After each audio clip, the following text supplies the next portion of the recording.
সুধী দর্শকদের নমস্কার জানিয়ে শুরু করছি আজকের ভিডিও।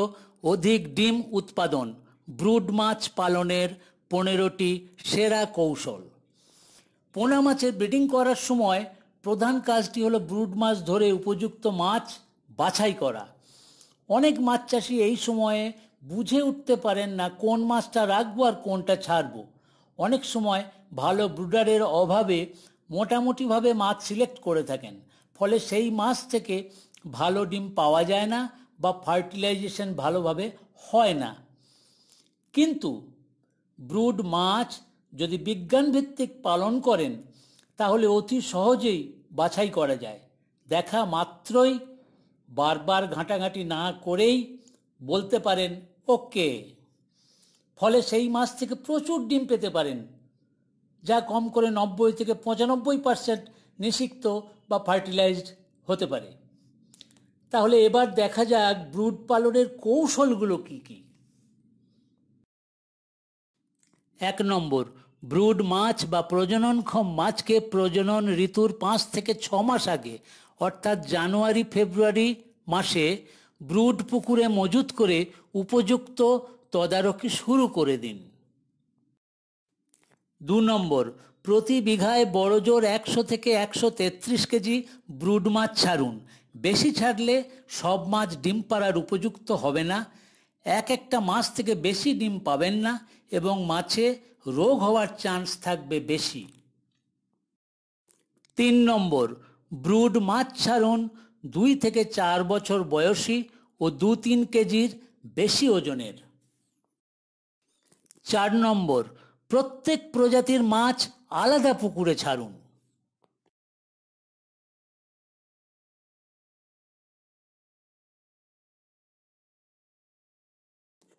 5 নম্বর, পুকুর কম থাকলে একটি পুকুরে 2 প্রজাতির মাছ ছাড়তে পারেন, যেমন সিলভার কার্পের সাথে রুই অথবা মৃগেল অথবা কমন কার্প, কাতলার সাথে মৃগেল, রুইয়ের সাথে মৃগেল, গ্রাস কার্পের সাথে মৃগেল অথবা কমন কার্প ছাড়তে পারেন। 6 নম্বর, পুরুষ ও স্ত্রী মাছ আলাদা পুকুরে রাখুন। আলাদা রাখার উদ্দেশ্য হলো পুরুষ ও স্ত্রী মাছ কেউ কারো মুখদর্শন করতে পারবে না। এই মাছদের যখন হঠাৎ এক জায়গায় ব্রিডিং পুলে ইঞ্জেকশন দিয়ে ছাড়া হবে তখন দেখা গেছে যে এদের ব্রিডিং খুব ভালো হয়, মানে খুব ডিম রিলিজ হয় ও ফার্টিলাইজ ভালো হয়। 7 নম্বর, ভোরে 2 ঘন্টা করে প্যাডেল হুইল অ্যারেটার বা পাম্প চালিয়ে জলের স্রোত সৃষ্টি করুন ও দ্রবীভূত অক্সিজেনের মাত্রা বাড়ান। 8 নম্বর, 15 দিন অন্তর পুকুরের জল 1 থেকে 2 ফুট বের করে দিয়ে আবার পরিষ্কার ঠান্ডা ও অক্সিজেন সমৃদ্ধ জল 1 থেকে 2 ফুট ভর্তি করুন, তবে সেটা সকালবেলায়।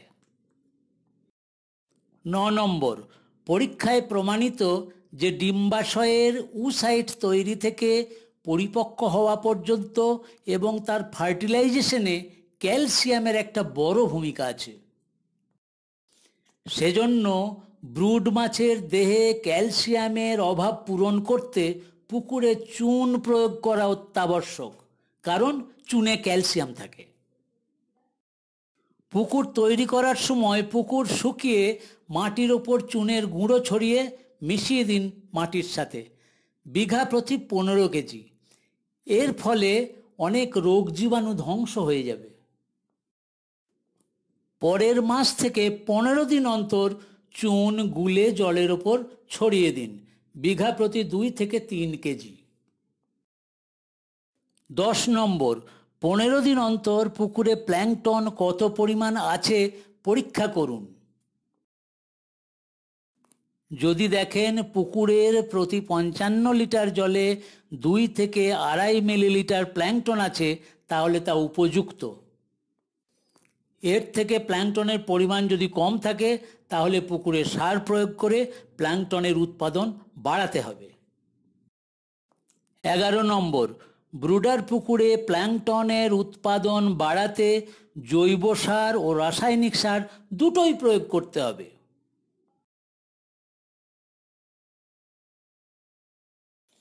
বিঘা প্রতি 15 দিন অন্তর আপনারা প্রয়োগ করবেন। কি প্রয়োগ করবেন? গোবর সার 80 কেজি, সর্ষের খোল 5 কেজি, ইউরিয়া 1 কেজি। এই তিনটেই একসাথে মিশিয়ে 7 দিন ধরে পচিয়ে তারপর পুকুরে প্রয়োগ করুন।